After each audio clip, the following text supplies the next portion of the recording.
Hello, everyone. A very warm welcome to Nicholas Me. This is truly a mecca for Aston Martin motoring. If you haven't had a chance to look round all the different sheds, I shouldn't call them sheds, they're much smarter than that. Barns. It's smarter than barns. It's truly amazing. So do please go and have a look around if you haven't already. Before we start, I must thank our event partners, Nicholas Me, Classic and Sports Finance. Without them, this event just simply wouldn't have happened. Also, thank you for the barbecue. That was absolutely delicious. There's also Andrew Hall, the artwork at the back. Do please have a look at that. And Racing Gold has done things such as this table, which is my new favourite table because hidden in here is a bottle of wine. So it's great stuff. Before we go anywhere, Neil Garrard, Commercial Director. Thank you, Ed. Is that on? Yep, thank you. Welcome everyone to Essendon Bury Farm, which for a year now has been our new home, having relocated from West London, where we previously had separate showrooms and workshops. We moved in here at the end of May last year, so we've just had our first birthday. Part of the vision of moving out to this type of premise in the countryside was to create a destination for Aston Martin enthusiasts. We've been involved in the sale and servicing and maintenance of Aston Martins for 26 years, and we have, as a result, lots of clients, and we enjoy spending time with them socially. And to create a venue to host events, which becomes a destination for Aston Martin enthusiasts, was always something very high up on our list of priorities. So hosting this event tonight really is a pleasure for us with MotorSport magazine, my favourite magazine, the one that I take on holidays to read. I don't bother with the others. And our good friends Classic and Sports Finance, who have been a very big supporter of the business for many, many years. And it's good to work with Darren Turner again. Darren and I were involved in the early days of Aston Martin racing. That was what I was doing prior to being a second-hand car salesman. I was commercial manager at Aston Martin Racing, and Darren was there at the very start of that programme, and I'm sure he's going to be touching on that tonight. So with no further ado, I'll hand you back to Ed. Enjoy the evening. Thanks all for coming. Thank you.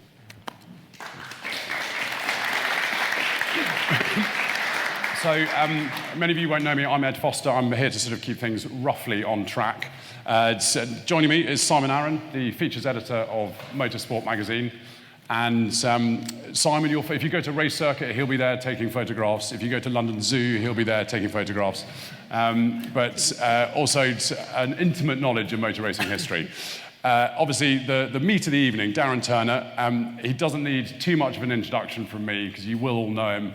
Multiple class winner at Le Mans, Aston Martin's longest-serving works driver, so either extraordinarily talented or you know the right people, or both. I'll go with the latter. But Darren, thank you for sparing the time because you've just been telling me how many race weekends you're doing and how busy you've been, so thank you very much for joining us. Just quickly, before we get going, we're going to talk for sort of 45 minutes, an hour, and then we will go to the floor, and we've got a roving microphone, so any questions you like. It is being recorded, but we can cut things out. So no matter how ridiculous the question, feel free to ask it. And then finally, just before we get started, MotorSport magazine is starting a new sort of event series, and they're called MotorSport's Game Changers. They're going to be very, very special, and ultimately they are with the sort of very best, most interesting racing drivers and motorsport people we can find. The first two are Nigel Mansell and Gordon Murray. Both in September in London. You can buy tickets on motorsportmagazine.com, or you see the Motorsport guys at the back. It truly will be an astonishing evening at both of them. And Nigel Mansell, I'm sure, having had a meeting with him the other day and him doing card tricks in the middle of it, will be a very interesting evening. Anyway, let's get cracking. Darren, we were briefly talking earlier, and you were saying how your memory is patchy. So to kick things off, I think what we should do is rewind right back to the start and get some of your kind of very early Aston Martin memories. Okay, so evening everyone, and obviously, yeah, thanks very much for the invite this evening. I guess, like before the racing started, before? Yeah, so okay. Was it a James Bond? Yeah, it must have been. I mean, it would have been James Bond, and obviously seeing the brand around and always understanding what it meant to own an Aston Martin. in terms of the prestige and just what those cars were. But to be honest, when you're sort of a young racing driver, you're not really worried so much about the car. It's just, is it fast and can it win races? Especially in those early days when it's all single-seater base, etc. So you're just all about the single-seater career. And then as time went on and that sort of avenue dried up, then the opportunity to go into touring cars or sports cars, then you start to really appreciate all the marques within motor racing, and especially the ones that have a good pedigree as well. So, you know, I was definitely aware of Aston Martin, but they weren't really doing anything at the time in sort of the front line of racing at that point. You know, as I sort of moved out of single-seaters in the late 90s into Mercedes at DTM for a couple of years, and then I started with the sports car stuff with Ferrari, customer Ferrari team. So, again, you know, Aston was more about historic racing, really.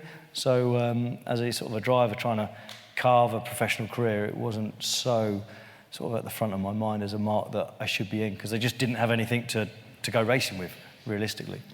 Can I just ask what the trigger was for you? Because throughout the 1980s, drivers, they came up the single-seater ladder, and quite often in the case of the British drivers, they'd run out of money when they got to F2, F3000 level, and some of them just disappeared. Guys like James Weaver, Andy Wallace realised quite early on that rather than fighting and struggling to get a seat in Formula One that was going to be at the back of the grid with money they didn't have, they were better off going to the States where you got paid properly to race sports cars. And they were amongst the first to forge a really good, solid, professional sports car career away from the single-seater kind of mainstream. When did that moment come for you that you began to realise that that's a good route for me? I did say this was going to be a history lesson. Yeah, You have heard of James Weaver and Andy Wallace? Yeah, no, I know those guys. They're very good. I have to say, I've never really had a career plan because everything sort of has just happened just by hard work, but in the right place, right time. People wanting to come on the journey with me as well. So, you know, when I got into single-seaters, that was by accident from a load of people at Silverstone that were happy to pay for me to go to the Jim Russell Racing School at Donington. And then that sort of kicked off a single-seater career. And I got to the point where I won the McLaren Autosport BRDC award, and that gave me an opportunity with McLaren, got me my first test in a Formula One car, and it was under Martin Whitmarsh at McLaren that he basically pushed me on Mercedes. So I never really said, right, that's what I'm going to do because that's where I think my career should go. It was more, okay, they've given me an opportunity, so I'm going to go down that route. And that's what happened with the Mercedes in DTM.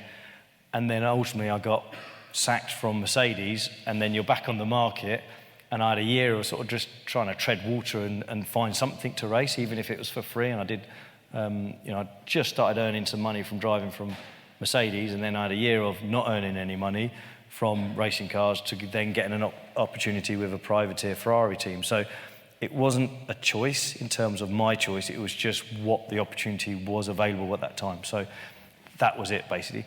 But you see it even more now. Right now, GT racing is booming, and a lot of guys are early in their career are already giving up on the Formula One dream and thinking, right, I need to align myself with a manufacturer.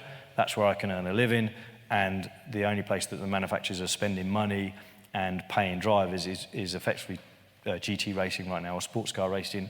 There's a little bit in touring cars, but there's more opportunities now. And so you see, annoyingly, for us older boys in racing, you're seeing more drivers come across to sports car racing. They're fast, brave, and cheap.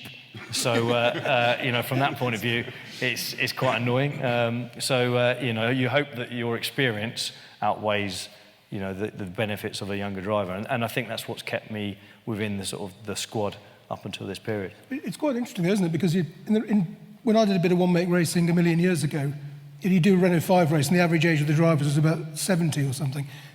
Now, kids come out of karting and they go straight into Minis or Renault Clios or whatever it is because they identify immediately that that's the thing to do. It's the whole kind of philosophy of the sport has changed in the last 20 odd years. I mean, 100%. You look at British GT, and you know GT4 is full of 18-year-olds. Yeah, kids under 20 that are trying to carve a career out and trying to put themselves in a position that a manufacturer will give them a GT3 opportunity, which then will hopefully lead to a GTE opportunity at Le Mans, and then moving across to anything else that gives you them some opportunity to earn money. So yeah, it's a different marketplace.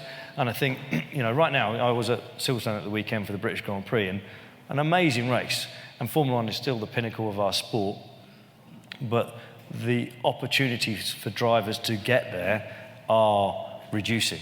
So I think, the cost of getting there are more expensive, the opportunities are less, so it's more like lottery numbers, playing the lottery if you're going to get there or not. So I think most people are smart enough to work out, if I want a long career in this sport as a driver, you've got to get yourself aligned with a manufacturer, and that's where sports cars got that leverage right now. Just before we go on to Aston Martin and how that very first started, you mentioned doing the Le Mans with the Ferrari customer team. I've got to ask you shared with Colin McRae in your second year. How was he to share with? That was one of the most amazing experiences ever. Just because obviously I was like everyone, he's a rally god, and I didn't know him at all before he came and joined the squad. Only what everyone else sees in the media or on TV and his interviews and stuff like that. So you've got someone really special coming to join the team, and it was one of those sort of, why are they putting him in our car? Surely he's going to be in a different car, but he had that relationship with ProDrive because of all the Subaru stuff, etc. So, he came along, and he was just so down to earth, such a nice guy to hang out with. No airs or graces, no like I'm the big shot here, so make sure everything's about me. He was just the same as any other driver.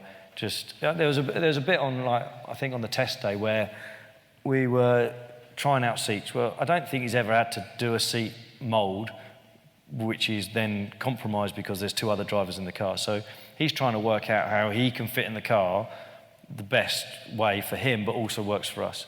And he's out the back of the garage with a hacksaw like we all are, carving up his seat, trying to make little modifications to get comfortable.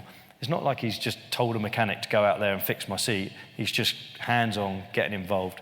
And at that point, I was like, this guy's, he's there for all the right reasons, just to enjoy the racing aspect. So that was, the build-up. And one of the things that stood out from that weekend was we were staying in a chateau near the circuit. So nowadays we stay at the circuit for the whole week. That's the normal thing now in little motorhomes. But that sort of period, it was all about hotels nearby or chateaus and bits and bobs. So we're all staying at the chateau. And I can remember reading, looking through books, and you see from periods of history where drivers are all hanging out together and they're having a laugh away from the circuit. They're enjoying each other's company. Well, that doesn't often happen nowadays. And this was a bit of a pinch me moment because the whole squad and another team of drivers was at the same place. And it sounds glamorous, the chateau, but it was quite a run-down thing, and you had to share different bathrooms, and it's a rickety old place, but it was still nice. They had a pool. And I remember sitting on the Tuesday, which is generally a day off from the Le Mans week, sitting there, and everyone's by the pool, everyone's having fun, and I was just like, this reminds me of what those photos were of back in the day when the 60s and 70s racing, where there was a bit of a social scene in the racing. So it was really nice to have that experience in the build-up. And then in the race, he was, the testing, the qualifying, the race, he was just fantastic. The bit that was really surprising was, I didn't ask him, but someone asked him a question. He said about, did he find it difficult? And he just said it was more physical than he ever expected it to be. And that surprised me, because I was thinking, bouncing around the woods in a rally car must be fairly physical. And he said that actually doing 2 hours around Le Mans in a GT1 car was much harder than he expected, harder than being in a rally car. But I think it's just because of the G-force compared to a rally car and etc. So, but it was a real privilege to have that race with Colin and just to enjoy that moment. Sorry, Simon.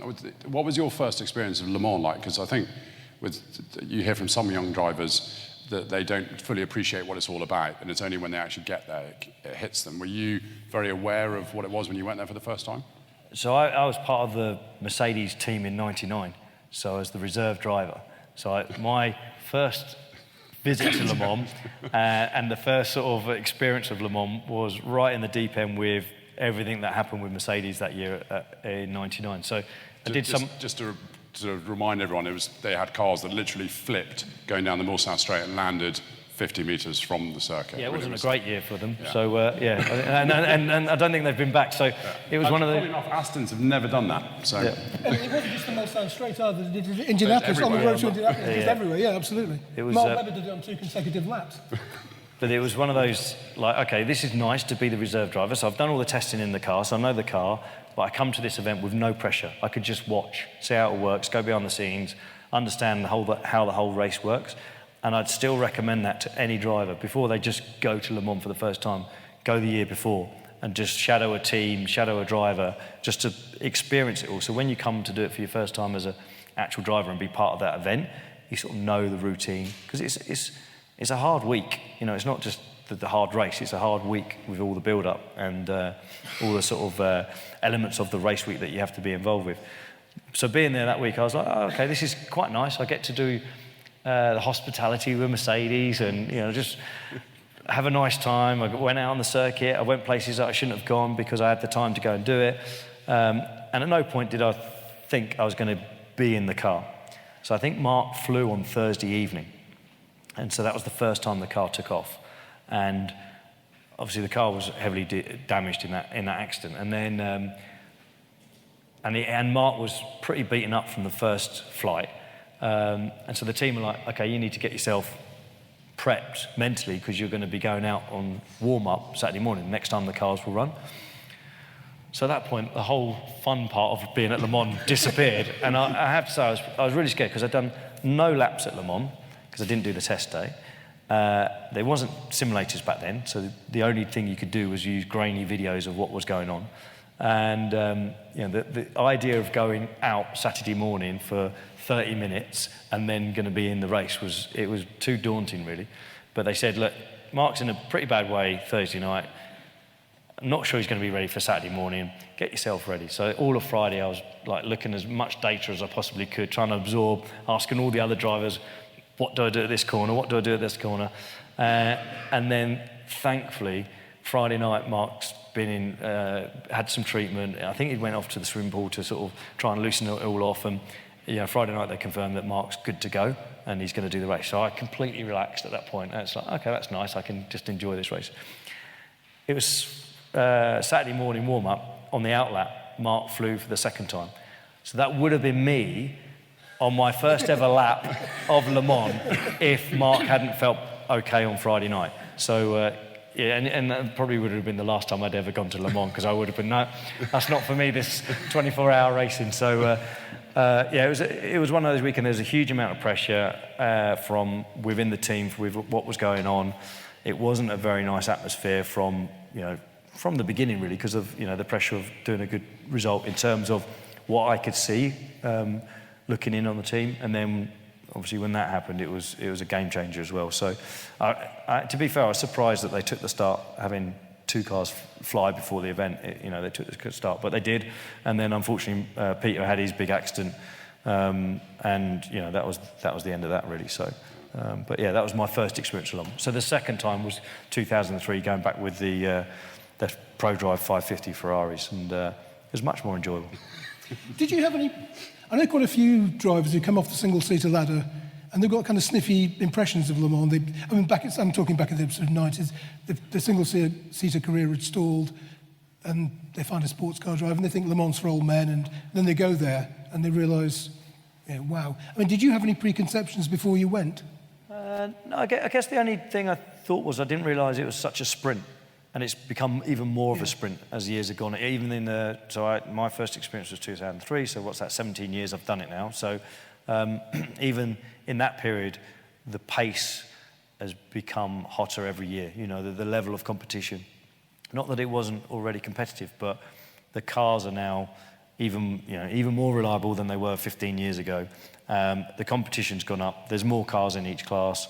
And the margin for error has been reduced. So I think back then I was more aware of what the race was and the enormity of it all, but wasn't really thinking it was the most competitive place to be in the world. It was more about the car rather than what the drivers are doing. And now it's equally, the car's got to be reliable, but the drivers have got to push every lap. Otherwise, there just won't be a result.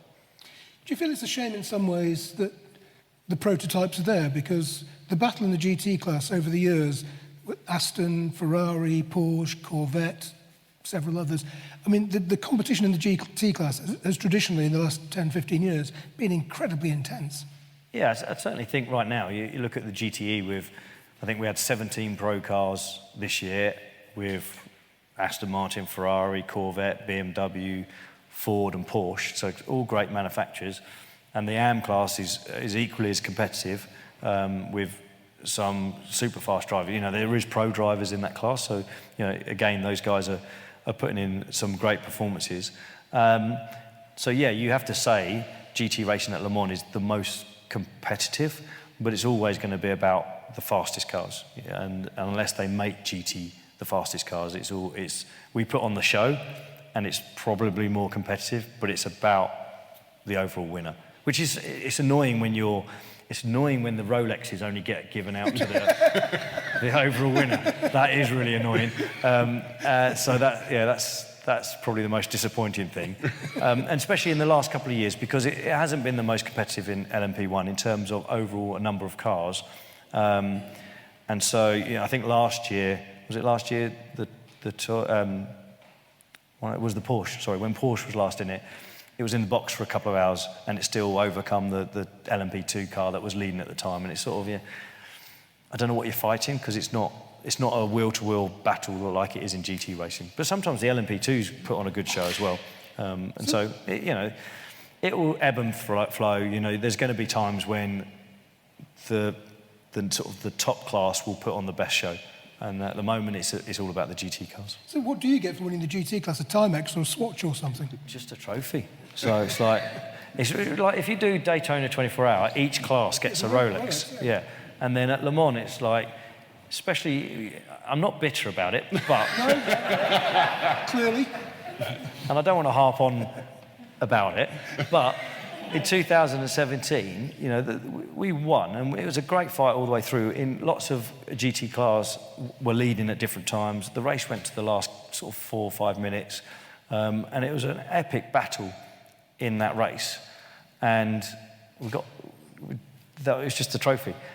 But saying it's just a trophy is really bad, because it's I have to say, the podium at Le Mans is like no other podium I've ever experienced. It's a real magical place to stand, let alone to win and be on the top step. Just to go out on that podium is an incredible place. And the first time to be on the top step, it was one of those things where I felt a little bit sad that I couldn't share it with everyone else in the team, because it was such a big event for us, a big win in 2007. It was like nearly overwhelming. And the only time I've had that emotion, similar emotion, was completely different, when I did the London Marathon, coming across the line in a London Marathon. It was a similar sort of, that was a big deal.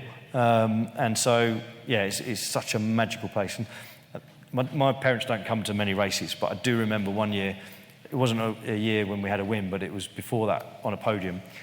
I have no idea to this day how my dad got there, but as you turn around and walk off the podium, there's a room above the thing, and there's my dad tapping on the window, like, yeah, and I'm like, what are you doing up there? I don't know how he got himself in there, but it was like a really, really strange thing to see, but yeah, lovely to see something. But it's amazing place. You must have thought Le Mans was sort of relatively easy. In your first 6 visits, you finished on the podium 5 times. It's a remarkable run of success. I've got some missing trophies then, because in fact, the first podium there was no trophy, other than for that's why you're missing them. Yeah, for the winner of the class, they were the only ones that got a trophy. So second, but you're not bitter about any of. Not the Rolex, not the fact that there's a missing trophy, but it was, there was less cars in GT1 at that time, or less competitive cars. So if you made the end of the race, there was a good chance you could be on the podium. Where now, it's so different. It's like if you go down a couple of minutes, it's unlikely you're going to be on the podium. And especially in the last 2 years, the safety cars have really sort of cut the GT race in half. So, 2 years ago, the Porsche just got a nice buffer because they just happened to be in the right place, right time when the safety car came out. So, yeah, back then it was probably easier. If you kept out of trouble and just got the car to the end, you'd be in a good position, certainly a top 5 in the class. And Good, because the first Aston that you raced in on more, the DBR1, is, with any manufacturer, there are a few cars kind of throughout its period that just kind of have that little bit more shock and awe about it. What was it like to drive? Because everyone always says good things about it, but I don't. It's still my favourite car, full stop. And I've driven a lot of cars, a lot of cars in lots of different periods. And I'm lucky now to go and do things like Goodwood, and I get to drive older cars and appreciate all those, and modern cars, Grand Prix cars. I've been really lucky with the amount of cars I've enjoyed over the years, but the DBR9 is always going to be my absolute favourite. The 550 Ferrari was built by the same company, obviously ProDrive, and it was a fun car to drive. But they took all that learning from that car over a couple of years of racing, and then they had time with the DB9 to make it into a race car. It wasn't a rush project. We were up and running. I think the design probably started at the beginning of 2004. By October, we had a car and we were out running at Donington. That was the first day's testing with the car. And straight out of the box, it felt superior. It felt like the next level of what GT1 racing was going to be about. And the reason I love driving those cars so much is it had a sequential gearbox. You had to heel and toe, so you still had the involvement. It had a lot of horsepower, not so many electronics in the car, and good aero. Plus the tyres were fairly consistent back there as well. So, there was a lot of things about that period that meant those cars were really special. And, being part of that program from day one, and also being part of sort of, not that they ever gave me anything to design, because it was like Etch-a-Sketch or something like that, but it was more of a case of, you were involved with the ergonomics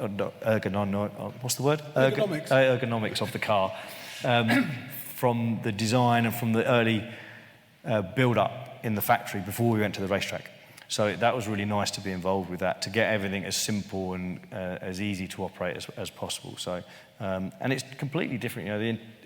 We're only talking, how many years are we talking? Maybe 14 years from that point of view, 15 years. And the environment in a current GTE car is completely different to what a GT1 was like. So, but yeah, that car will always be magic to me. And occasionally I've had the chance to get back in one, and it just feels like home. Having spent so many kilometres behind the wheel, it just feels like I've gone home in that car. So I love it. Do you still enjoy the racing as much, despite the reduced physical involvement? I think it's more mentally taxing now than it was before. Is there more buttons? More buttons, more procedures involved, more pressure. There's definitely more pressure. As a driver, you're analysed more in your performance. The more data that's involved, the more the teams can look at it and sort of go, oh yeah, well you've lost a tenth there. What are you doing at that point? Excuses you've got. Yeah. We were talking earlier on about, when I started racing, there was no data, so you could get away with anything. You could make anything up, and no one, everyone had to trust what you said. And now that's definitely not the case. It's the opposite. And quite often they point things out to you, and it's like, oh yeah, that does make sense. So it's a completely different driving experience to what it was before. And obviously it's paddle shift and greater car control with ABS and, well, not in GTE, but traction control and all these elements. But it means you have to focus more on them to optimise them. So it's just a different craft than it was before, but we're definitely under more pressure to perform at every point. And so when when you're watching racing on TV and things, you hear the commentators talking about, they're going through their start procedures. You mentioned procedures in the car. Just tell us a little bit about what those are, because my procedure if I go out in a go-kart is to try not to fall off the track. But it's quite complicated. Or try and get in it. Yeah, thanks. Yeah, do you even fit in a go-kart? Ditto, touche, Simon, touche.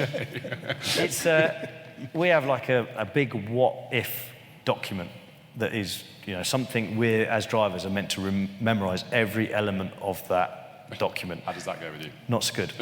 So, and we get sat down every now and again to go through the steering wheel and our switch panel and our dash. So we get sort of tested fairly regular on, here's a picture of your steering wheel with no indication of what each of the buttons are, and you've got to write down what they are. Because when you sat in the car, you can glance and go, oh, I need that. So you can have a little look at the buttons, and it's just, roughly where it is, but you need to...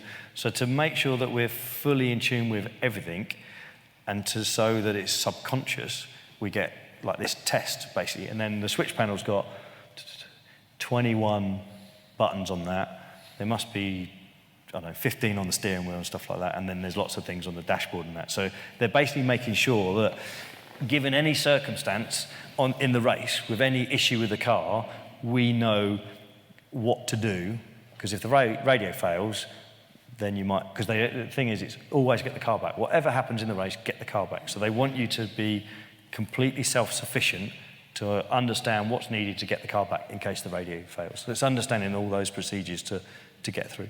In the race itself, it's fairly easy. It's like, you've got a fuel alarm, and you'll have a point on the circuit, which is, if the fuel alarm comes on before that point, you box. If it's after that point, you've got 1 lap.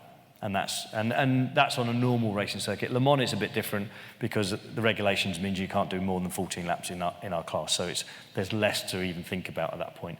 But you still got to be self-sufficient in case the radio goes down.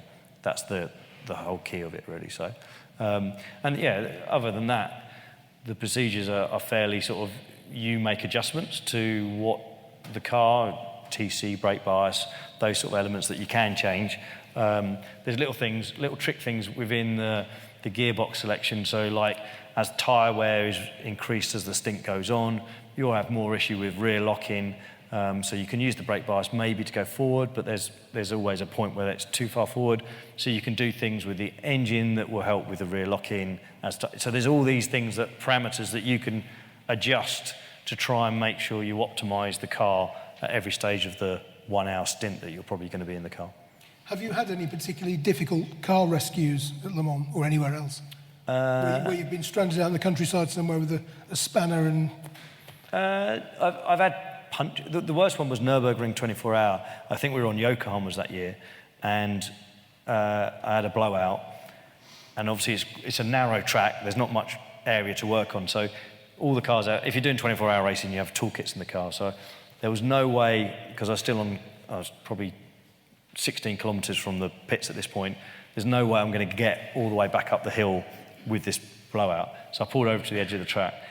I learnt about tyre construction in the 45 minutes that I stood by the edge of the track with my little junior hacksaw and some cable tie snippers. So I was trying to cut off this tyre so I could remove it and then get going again. And so I was cutting through the rubber with my hacksaw, and then I got the bead. That, like, there's a metal bead, isn't there? Yeah. Didn't know about that. So after 40 minutes of cutting through the rubber, I got to the bead. And at this point, there's a Marshall car behind, because Nürburgring 24, it's proper cowboy-type racing. They're not worried. They just put an incident car behind you, and a bloke will stand with a yellow flag and let you crack on and try and do your job. But after 45 minutes of sweating by the edge of the track, and he eventually came over and goes, "You're not going to get through there." We were like, my hacksaw blade's gone blunt. The little snippers I've got is now broken. And he's like, "Look, we'll pull you a kilometre, and there's a small gap, and then the team can come and give you a new tyre." So I had a pit stop out on the circuit. So I've had that, and he's a race engineer for Ford now, but he was our race engineer, a guy called Wilkes, and he's a great race engineer. But we were having shift issues with the Ferrari 550, and it had, basically to flat shift, you had to cut the ignition. So back then it wasn't done on a load cell in the top of the gear lever, it was done on a little optical light thing. So as the lever moved, it broke the beam, and that gave the cut so you could do a flat shift, so you didn't have to come off the throttle when you went up the gears. Anyway, this thing started playing up, which created a misfire. So I'm on the Mulsanne, and they can see a little bit in this quite crude telemetry they've got, and I'm describing what the problem is, and okay, the misfire is better if I'm holding the lever or not, or something like that. So then he's like, okay, so what I need you to do is pull the reverse gear cable off the back of the gear shift, and then you can move the LED and do it's a two-hand job, and you need an Allen key, like that. So, and I'm like, and it was at night, and I was like, well, there's no way in the world. I kept looking at it, thinking, how can I can't do it. Anyway, we sort of soldiered on until the pit stop, but it was more the fact that he got it in his head that I'd be able to do it, like hold the steering wheel in my knee and try and do that, and obviously reach across and get the little toolkit that's on the roll cage. But yeah, that was probably the worst scenario. So, but yeah, if the car gets damaged at any 24-hour race, don't give up. You know, fight until the bitter end to try and get it so you can drive it back. And if you see, you know, some of the accidents, especially like the Audis, I can remember the prototype Audis, you know, they have a huge shunt. There's like a wheel, one wheel pointing one direction, another wheel missing, and one wheel with drive, and they still get the thing back. And it's like, you know, an hour later, the Audi guys have got the car out. And, you know, that whole sort of attitude to 24-hour racing is part of the joy of don't give out. Although nowadays, if you've lost 5 minutes on track, you're not going to get a result. But it's, even now, one of the last parts of our briefings is we want to get both cars to the finish. So do whatever it is to get the cars to the finish. Now, we can't sort of have an hour with you and not talk about LMP1, because Aston did go LMP1 racing, which is a very fond part of my memories, having cleaned your wheels for 24 hours, which you didn't even know. So such is your bond with the team. Yeah. So tell me about stepping up to that. There was a Lola Aston to start with for 2009 and 2010, but a very different machine, and you were fighting at the front. You were overtaking cars rather than watching mirrors. Yeah, that car was magic to drive. It was a bit of an eye-opener as well, and I had so many nice events with that car, and Le Mans included. But I can remember Spa for one of the races we had. There was a 6-hour race there, and we got a puncture on the parade lap, installation lap. So had to box before the race even started. So it was right at the back as it went green, and I can just remember the first sort of 5 laps cutting through the GT cars and the LMP cars and getting back onto sort of where the LMP1 cars. And I remember thinking, it's like a game. This is just like a game. The way that it's so much faster than everything else, and that it cuts through and it's effortless to drive, sort of thing. So that particular car, 2009, 2010, it was a great experience to be in LMP1.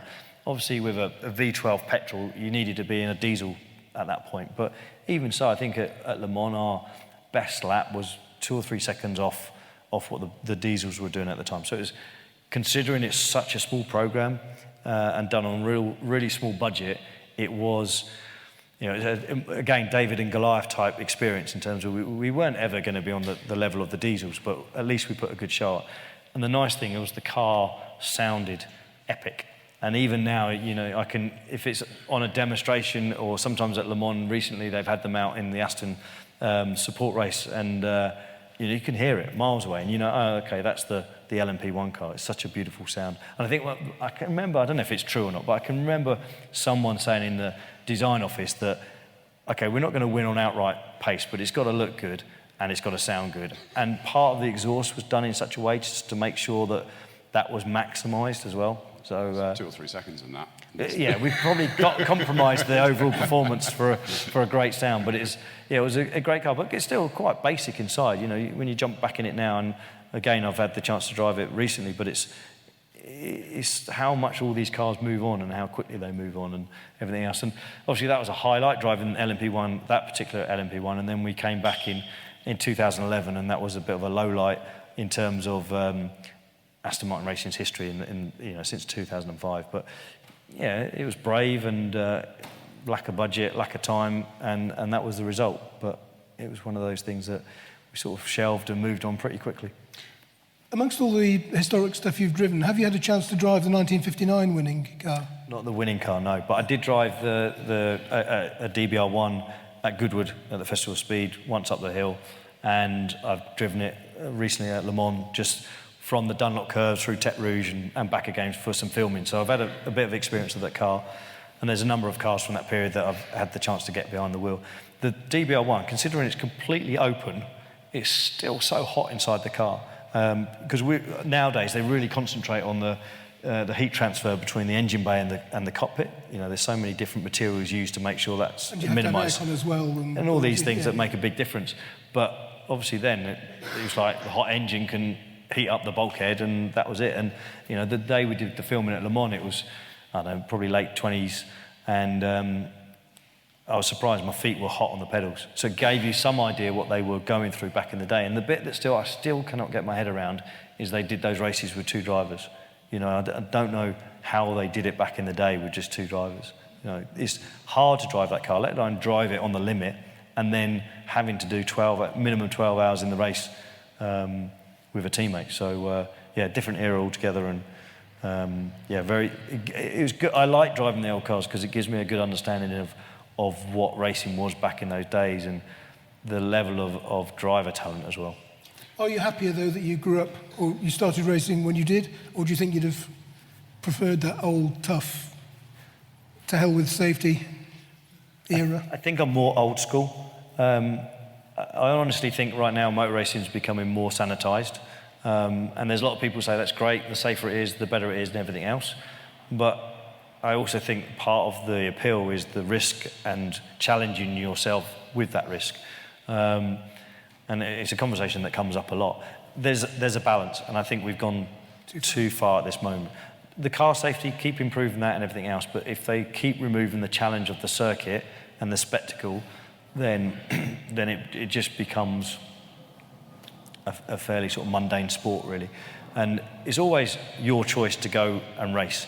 And even if I wasn't a professional, I'd still be racing. I'd still find the money somewhere to go and pay for me to go racing because it's the thing that I love, and I enjoy the competition, I enjoy finding my limit, I enjoy understanding the car and obviously trying to make the most of it. So, yeah, one of the things from the British Grand Prix this weekend, and it was huge news where they brought the gravel trap closer to Luffield on the exit, and it's like, well, it's great that they've done that. I really like that they've done that, but it's a shame that it went away in the first place and they just put concrete there and everything else, because you've got to have an area to work in, and then when you go over it, it's got to be a negative. And I think with all these tarmac runoffs everywhere, there's no penalty for mistakes now, other than if you get a track limit, which is so boring. You know, I'd rather have a big fight on the grass, hopefully not hit the barrier, get the thing under control, lose 5 seconds myself,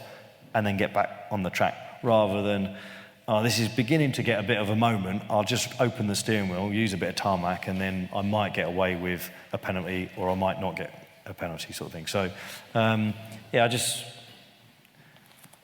think I probably would have enjoyed racing back in the day.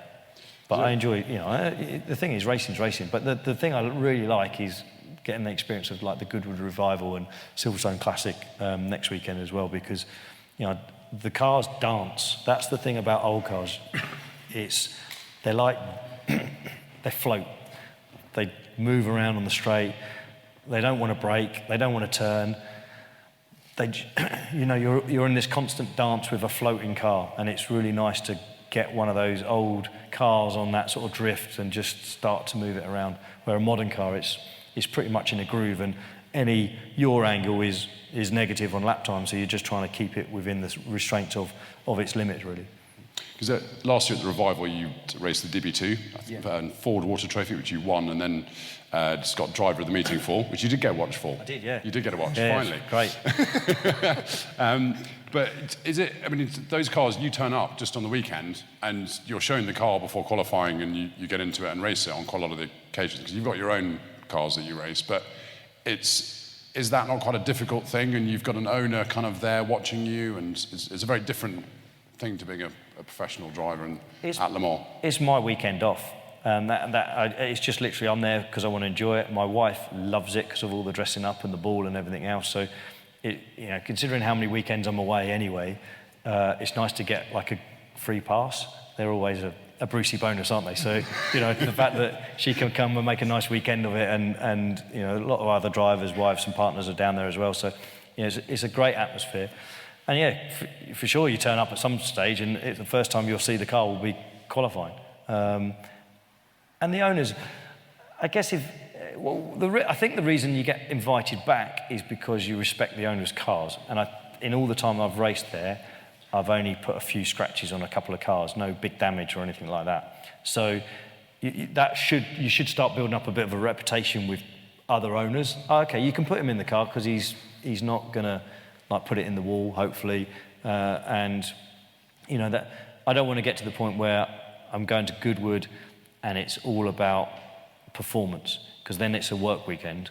And what I like is every time I get in an owner's car, they're there for the same reason.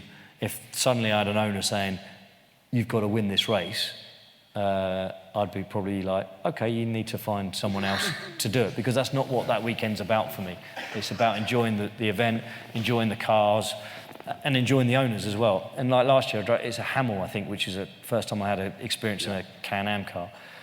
So I got asked by Goodwood if I would drive it, and I was like, yeah, okay. Well, it was more, I think the way that we would, the phone call was like, we would really appreciate if you would drive this car, which is basically, please drive it, otherwise, we might not invite you next year, in a really friendly way. So, so I was like, okay, yeah, I'll drive this Hamel. And then someone I know found out that I was driving it, and he's like, are you sure you want to drive that car? And I was like, well, what's the wrong with it? And he's like, they're animals. Those whole Can-Am car, they're animals. And that one in particular is not really known. And he'd heard a few drivers saying it's a difficult car to drive. When I checked into the hotel on Thursday night, I think I saw Marcus Pye at the reception. And he goes, are you sure you want to drive that out? And I was like, oh, crap. So I was really nervous. And then the next day it was qualifying, straight into qualifying. And so I went out, and as soon as obviously cold tyres, aren't they? You go out the collecting area, you've got to turn sharp right to join the circuit. And the thing just lit up, a little bit of throttle, cold tyres, and boom, the V8 erupted behind me. And I was like, oh my God, like this. And I thought, this is going to be the worst, I think, 15 minutes qualifying of my life. And but then a bit of temperature in the tyres, and I was getting more and more confident. But then lap 3, someone put a load of oil down.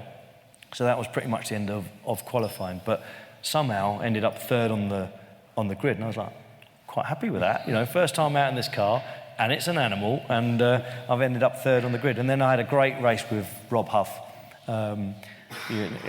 Pretty poor start, but I was just glad not to stall it. Poor start, and then got a bit of a rhythm going, and then had a good scrap with Rob and came in second. So I was really happy with that. But the bit I really enjoyed that weekend was the DB2, because one of the guys that bought one of the DB4 continuations, I met him, and he said, my friend's going to enter a DB2 at Goodwood. Would you be prepared to drive it? Yeah, great, perfect. So this DB2's had a long history of racing. And so I was texting, got the phone number, texting the owner, and he goes, we're going to little test day down at Goodwood for you, and my guy Tony will be there to run the car. Okay, great. So arranged to go down to Goodwood, turn up, and I'm looking for a race transporter of, a historic racing team. Looking around, no, nothing. And then in the corner I see this old Land Rover with a DB2 on the back of a trailer, but it's not like a car trailer, it's one of those farm I4 ones that you put hay bales and stuff in it. And I was like, that can't be it. So I wandered over, and this chirpy chappy, Tony, who'd been running the cars for years and years and years, he was buzzing about his car, and it was really nice to spend the day with him because he had so much love and affection for his DB2, or not his DB2, but the DB2 that he was running. So we had a good day just testing, but we weren't too sure what the performance would be like against the rest of the grid. So then it came to the revival and left the collection area. Who knew race cars had handbrakes? I didn't. It was like, that was a whole new thing to me.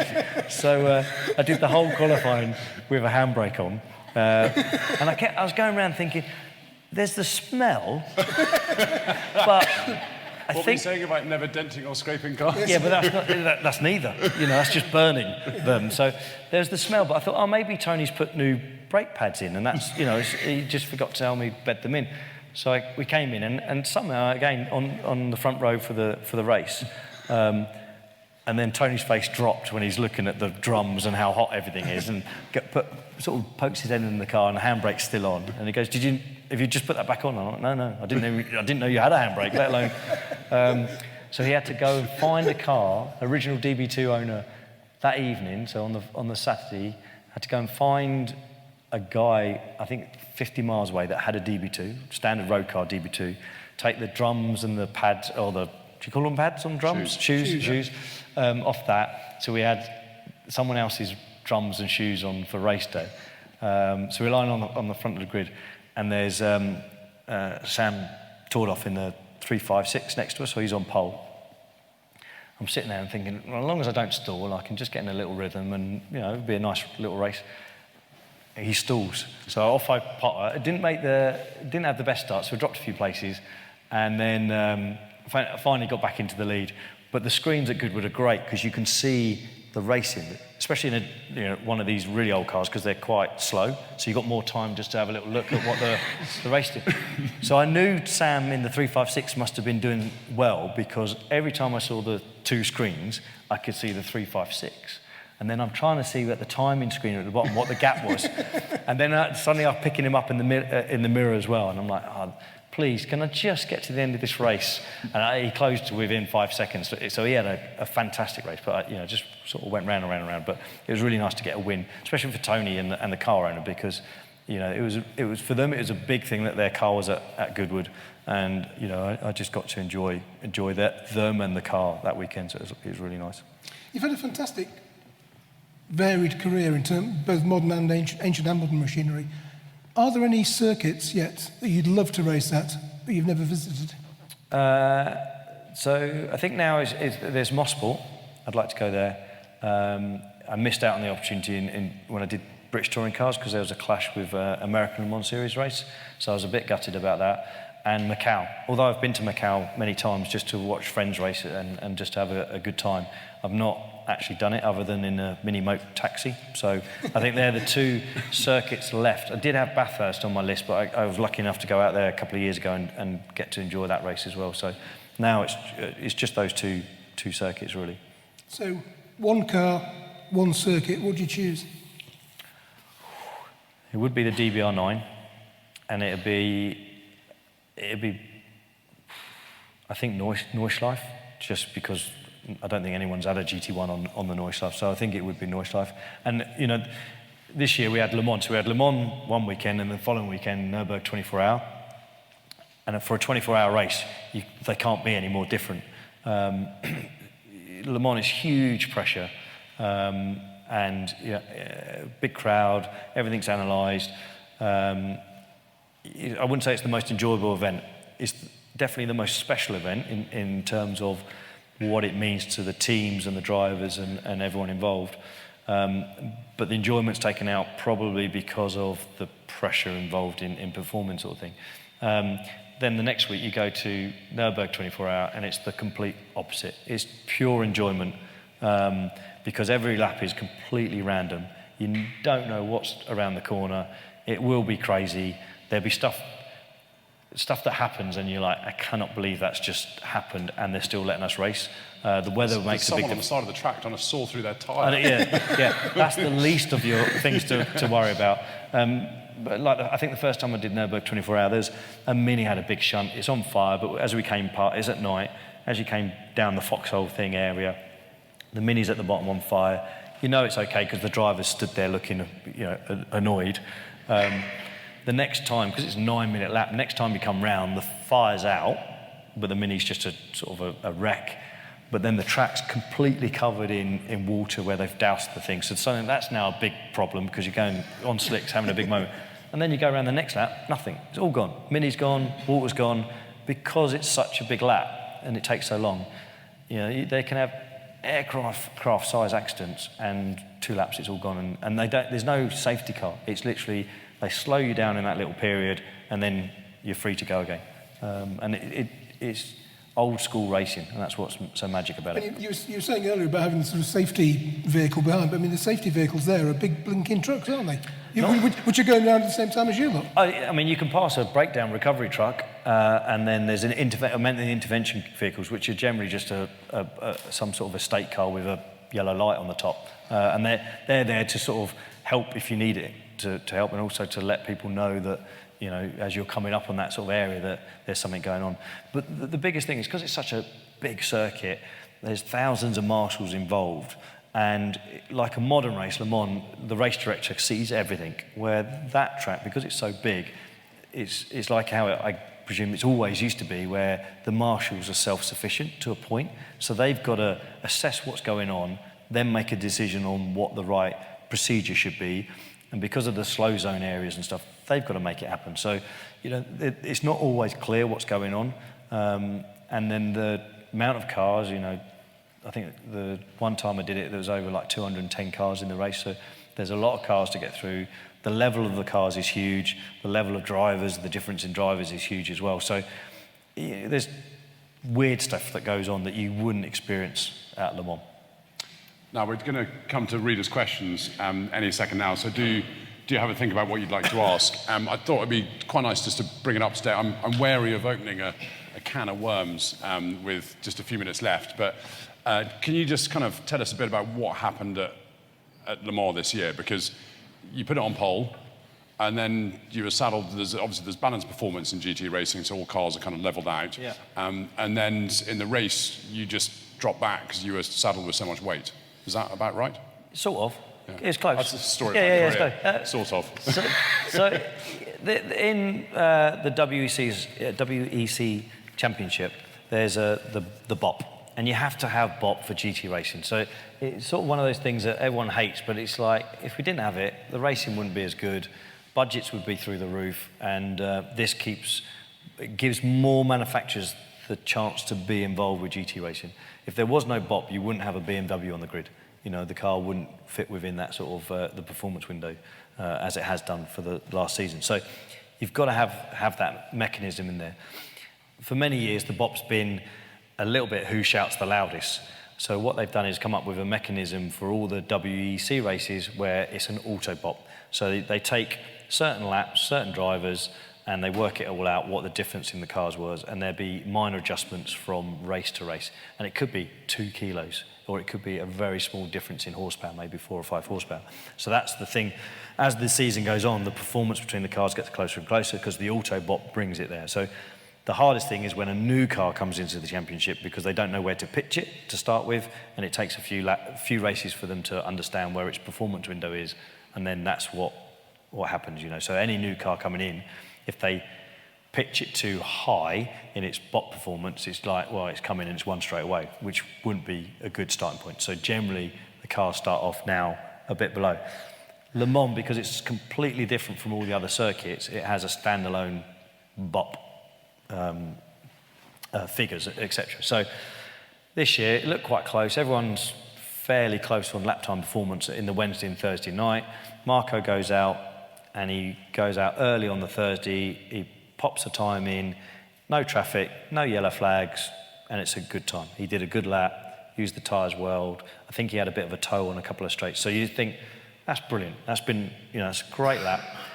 And then other cars go out to try and beat it. So we're waiting 2 hours thinking the inevitable that we're not going to be on pole because other people are now going out on new tyres. But every time people were going out, they'd get a yellow flag or they'd get traffic. But you can see from the sector times that the performance is there from nearly every manufacturer. And quite often, if you put together a rolling lap, so maybe not line to line, but from Tête Rouge to Tête Rouge, people had done quicker laps, up to half a second quicker than what Marco had done. So I think he ended up on pole by a tenth or something. And you think that's still fairly close, and it is close because people were able to go quicker. So can't imagine there's going to be any change to the BOP during Friday, and there was. And effectively, if you look at what that performance gap change was, it's just over a second in performance to our detriment. I think they just changed what boost we had, effectively. So we were already on the back foot. I mean, Nicky did a good job at the beginning of the race to try and hold everyone up, but you could tell once everyone got up to speed and were, into the race, because there's no point trying to be a hero on lap 1 because you're not going to win Le Mans on lap 1. So you could tell once the other guys were getting up to speed and confident with their cars, they came past, and obviously the 95 and 97 were sort of going backwards at this point. And yeah, effectively we were going backwards each stint because of what happened with the BOP change on the Friday. So it completely had our race over, and it was done on Friday basically, and we're trying to make the most of it, and you don't want to give up. You get the BOP change, but you still feel like, there's a chance we can still do this. But it was evident after 1 hour that wasn't going to be the case. And then unfortunately, Alex had a moment with a passing LMP1 car in the Porsche curves. It must have been around midnight.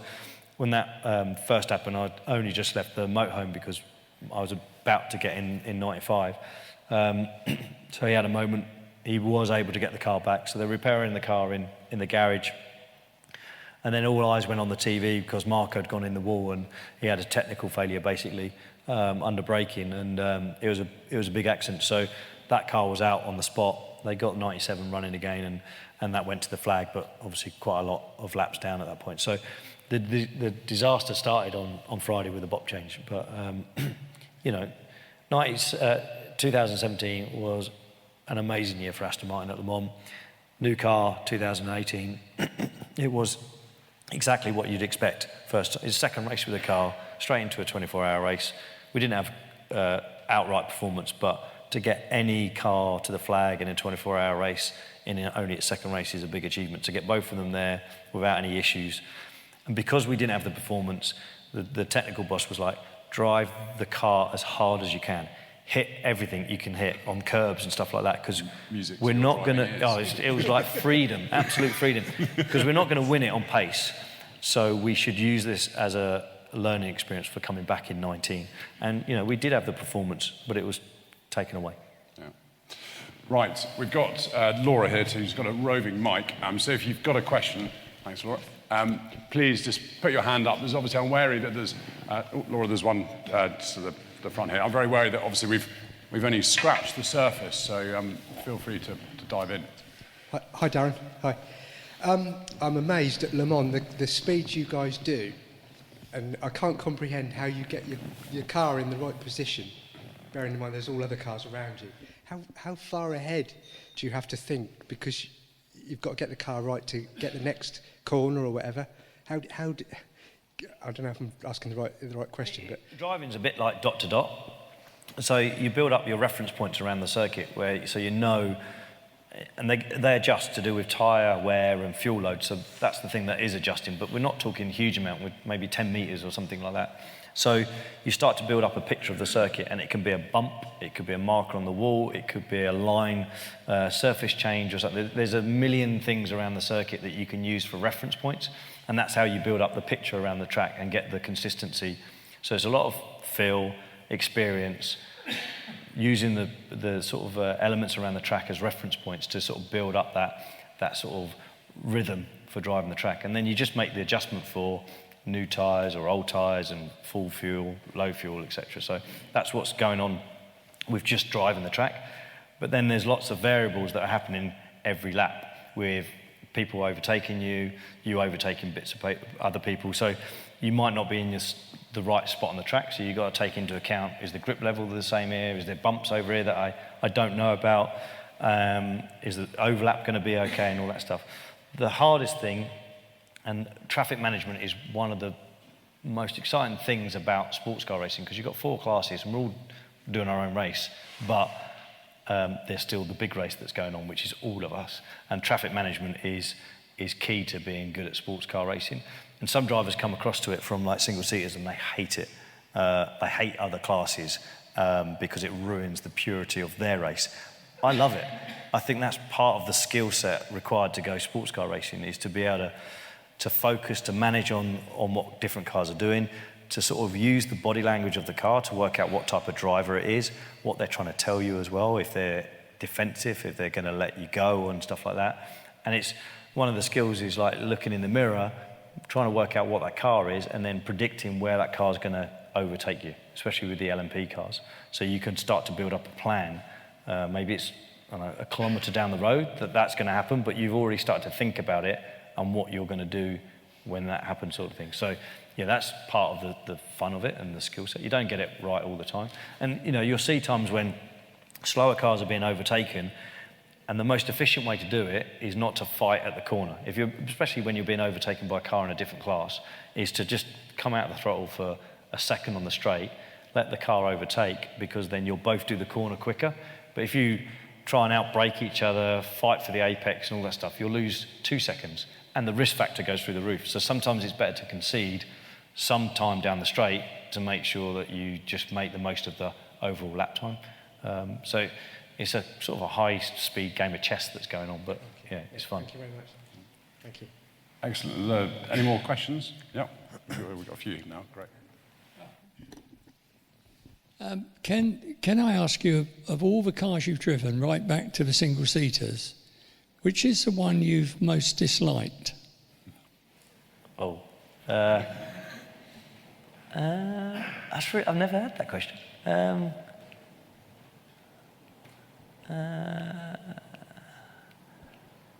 Christ, this is hard, isn't it? Because the thing is, even the ones that are crap, they're still fun because you've got to learn how to drive it.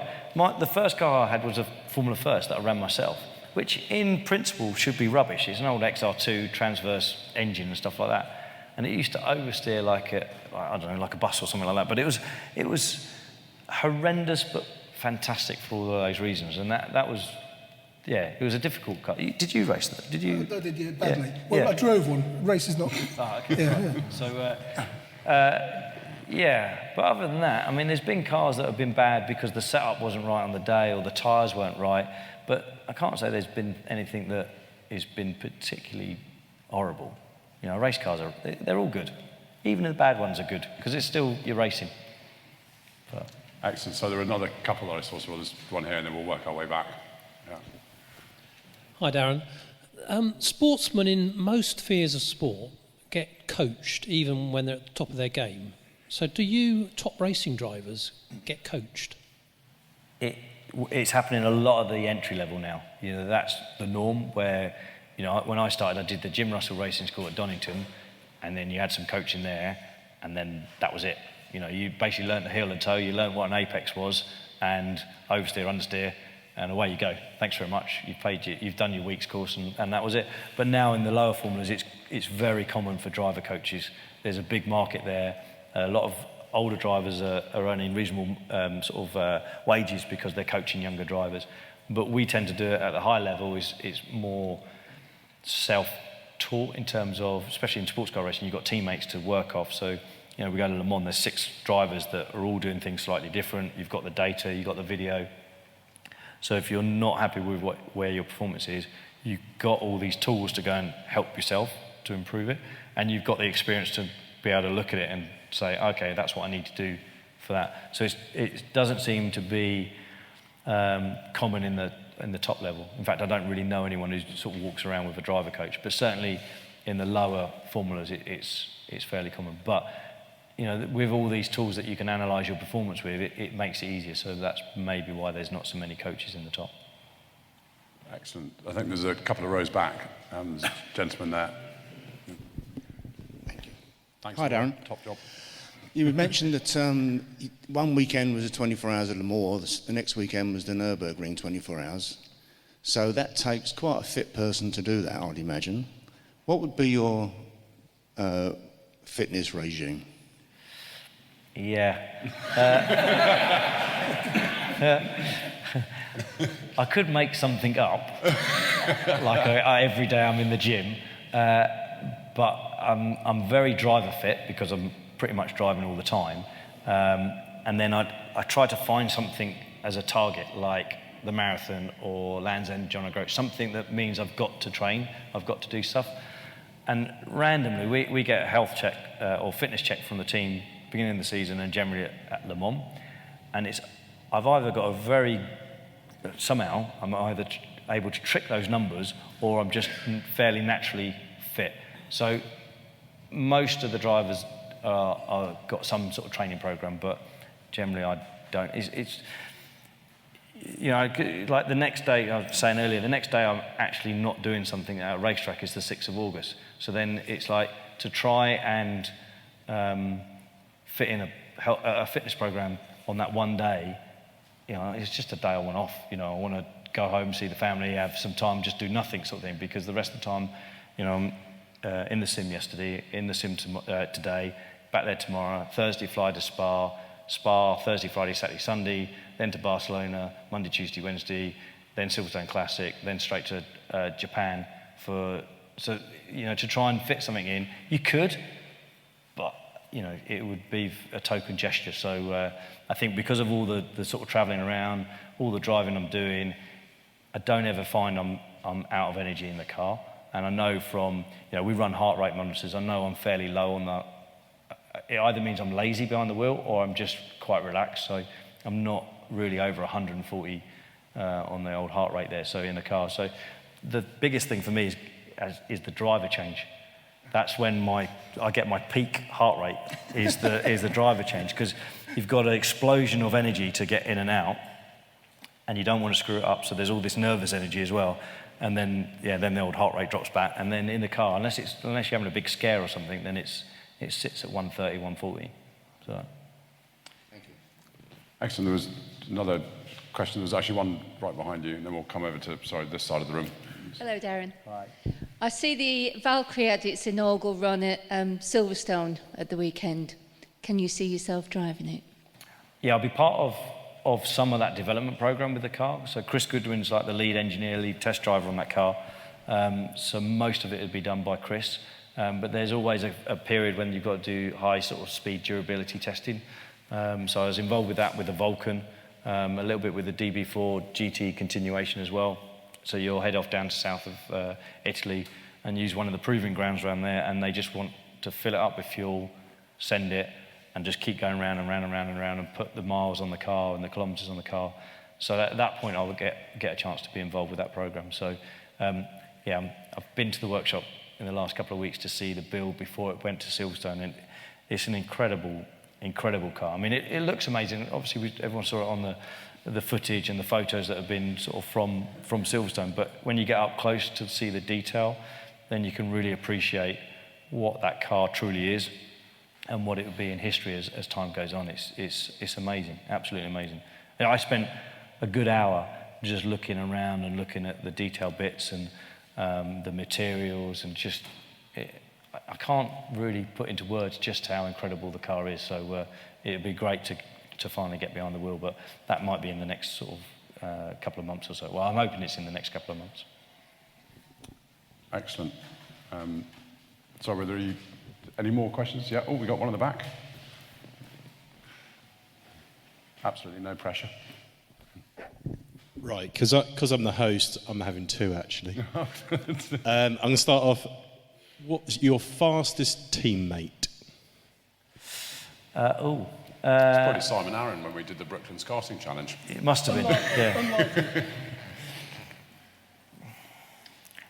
I mean, there's everyone has their day, and there's everyone like super fast.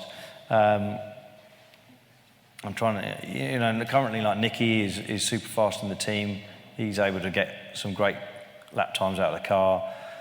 Antonio Garcia, he was pretty damn special in the GT1 car. And Stefan.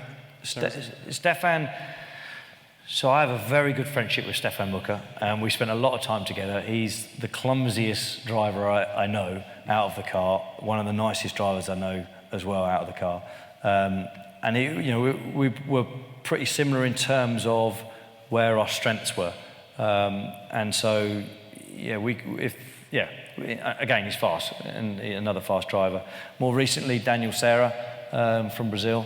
He's just one of these guys that you could just put in any race car and he would find the limit and be super fast. And then there's like people like Johnny Adam, just does an incredible job at every race. Just put him in and away he goes. So I've never had anyone that I wouldn't want to share a car with again. I've only one where I wouldn't want to share. Thomas.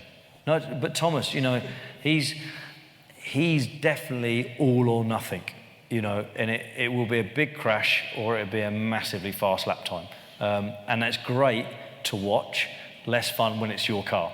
So, but he's again a great teammate, had a lot of fun with him. So there's not anyone that really comes to mind that I didn't enjoy something from. I know it's quite politically correct, isn't it? I could make something up and say I hated him and he was rubbish or something like that, but there's no one again that I've ever seen that I've gone, I can't do that. But they've done a massively good job to do what they've just done. So I think that's the thing. When you get to a professional level, everyone has good days, everyone has slightly off days, but generally everyone can perform at the same level. Okay, good answer. Second one is, we know you're a car guy and you've had Astons in the past. We've had a walk around the showroom and workshops tonight. Which car would you like to take home? That's on site tonight. It's the 177. But I've got the key already. I don't know if you knew that, but I've already... Do you know how to start it, though? Of course, secret squirrel. I've had that away, so yeah. But yeah, I mean, the one luckily I've driven one once before, And I've always just thought the design is just a really beautiful, beautiful design. So, are you saying I can take it? I've got to go back. How he phrased the question, actually. Yeah. So. Yeah. I've got a long drive tonight, so yeah. I don't know if you're worried about the mileage. No. Okay, right. Excellent. Have we got any more questions from the floor? Yeah, one up here. Hi, Darren. There's two questions. What watch are you after next then? It's got to be a Rolex. What's that one? And the second thing is, as a marathon runner, how do you train and what's your time for London? So the watch thing is, obviously we're aligned with Tag Heuer, so I'll be looking for one of those next. And the Rolex, obviously, from last year was a huge treat to get driver of the weekend at the Revival, so I wasn't expecting that. And the funny thing was, obviously, you sent me a text saying, don't leave, because I didn't even know there was a prize given at the end of the... I also had to just double-check that you hadn't made contact with anyone over the weekend. just before driver of the weekend, he actually crashed into 5 people. Yeah. But it was... I literally thought... One thing about the Revival was... And it's the bit I really wanted to do to be in a position to be a podium was to get the cigar. That was the only thing I've ever wanted from the Revival weekend, was to get the cigar. So that was the first thing. And I thought that was the only presentation. At the end of the race, you get your cigar and your laurel, and off you go. So I didn't know there was a prize given at the end of the weekend. So then you sort of said, don't rush off, there's a prize given. So I'm stood with Nick Padmore, and he goes, this is really good. And the guy that does the fastest lap at the weekend gets a Rolex. Oh, that's amazing. That's my friend Karoon. So I rang Karoon while I stood there waiting for the prize given. Dude, you're going to get a watch. And he goes, am I? And I goes, yeah, the fastest guy of the weekend gets a watch. He goes, oh, well, I'm on the M25. Oh, well, all right, but there's a guy there, he can collect you for it. Great, all right. Then obviously, 20 minutes later, I go up and get a watch. Karoon, you didn't get the watch. so that was like a huge surprise, and something I'll treasure for forever. That will be so. And then the marathon running, a bit like any training, I normally do like 10, 12 runs beforehand, and then rock up. And so that was it. But I always die running. It's slow, feet go to blisters. I get halfway, I get to Tower Bridge, and I'm like, I wish I did some training. This would be a lot easier. And last year was particularly hot, so it wasn't the most enjoyable experience. But at least it gets me out, and I try to put some miles under my feet. So what time? 4:30 last year. So it wasn't particularly good. But I did it with my wife for the first time, and. So her first go was in the hottest marathon out there, and she got to the line. And then the nice thing was, as she came across the line, all emotional, crying and everything else, I'm never doing that again. And I was like, I'll see what you say tomorrow. I didn't say that to her, but I was like, I'll bet you next day, I really want to do that again. So I think we're both going to enter again at some point. So. This time I was all right. I was fine, because of, you start in different periods, don't you? So she was starting in a slow group, so she was always going to be behind me, and she ran a bit slower. So I had a good hour at the finish line, and so that was nice. And the sights you see of people coming across the line, it was great, from people in great enjoyment, but to people that are throwing up and all that sort of stuff. So it was great. I sat there for an hour and legs relaxed, and this is all good. And then wife finally came across the line. So. Excellent. Have we got any more questions? We'll probably take one more question, if anyone's got one. If not, no, we're all good. Well, look, Darren, it's been an absolute pleasure. Wonderful stories. Thank you so much for joining us. It's been brilliant. Thank you.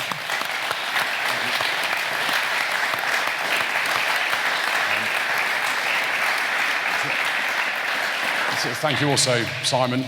Very, very kind. Your intimate knowledge ever amazes me. Thank you, Nicholas Mee, for hosting this wonderful event, and for our event partners as well, Classic and Sports Finance. And thank you to you guys, guys and girls, who all turned up and have joined us for tonight. I hope you had a good night. We'll all be around for a bit, chatting away. So thank you all. It's been great. Cheers, Darren. Thank you. Thank you. Thank you very much.